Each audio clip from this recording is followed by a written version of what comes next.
Վերջին իրադարձությունների կապակցությամբ կուզենայի մի բան ասեմ Հայաստանում այդքան շահարկվող ժողովրդի ձայնի մասին, որի մեծ մասը կատարում են ֆեյքերը։ Իհարկե, այն ժամանակ, երբ որ ժողովրդի ձայնը եւ չինական բռնապետության, եւ բոլշևիկյան բռնապետության, եւ ստալինյան բռնապետության, որտեղ դրանք տարբեր բաներ են, եւ նացիստական բռնապետության ժամանակ ձայները հնչում էին, այդ մարդիկ ֆեյք չէին, ի տարբերություն այժմյան ֆեյք թվային ռեսուրսի, բայց բոլոր դեպքերում աշխատում էր ֆեյքապետության մոդելը։ Բացատրեմ ինչու, որովհետև մարդուն քննադատական մտածողությունից զրկելու համար, մարդուն ընդհանրապես մտածողությունից զրկելու համար պետք է անել երկու բան։ Շեշտակի ուրվագծել նրա պատկանելությունը մի խմբի, օրինակ, նացիզմի դեպքում դրանք արիական գերմանացիներն էին, բոլշևիզմի դեպքում դրանք աշխատավոր ժողովուրդն էր, Հայաստանի դեպքում դա ինքնիշխան ժողովրդավարներն են, եւ այլն, եւ ցույց տալ, որ մյուս խումբը եկել է խլելու իրենցից իրենց շատ լավ կյանքը, որը լավը չի։ Այ ամբողջ գաղտնիքն է նա, որ բոլոր բռնապետական ռեժիմները ոչ մեկին իրենց էլիտաներից բացի այն էլ ժամանակավոր լավ կյանք չեն տվել, ահա այդ բոլոր բռնապետական ուտոպիական խոստումների կոշմարը, որովհետև լավ կյանք միջին մարդուն տալիս է միայն ձանձրալի, այսպես տխուր, գորշ ռեժիմը, որ իհարկե իր օգուտները անում է, բայց ընդհանուր առմամբ տեխնոկրատ զբաղված է երկրի կառավարմամբ, նայում է, որ հումքը նորմալ լինի, որ գործարանները նորմալ լինեն, որ առևտուրը նորմալ լինի,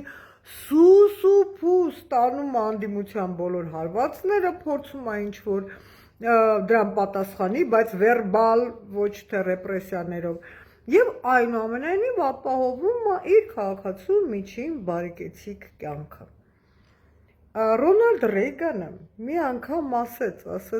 որ հասարակություններն են բարեկեցիկ,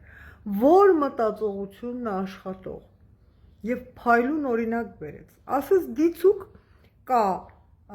հաստ մարդ, թմբլիկ եւ բարակ մարդ, նիհար մարդ, ասում է եւ ամբողջ գաղտնիքն այն է, որ բարակ մարդը չմտածի, որ հաստ մարդը հաստ է, որովհետև կերել է իր բաժին կերակուրը։ Այ ասում է, երբ որ բարակ մարդը մտածում է, որ դիմացինը հաստ է, որովհետև կերել է իր բաժին կերակուրը, սկսում են կտորների հաշվարկը եւ սկսում է հասարակության մեջ այն ինչ որ կոչվում է discord, անհամաձայնություն, երբ որ հասարակությունը բաժանվում է թշնամական հատվածների։ Թշնամական հատվածների հասարակությունը բաժանելը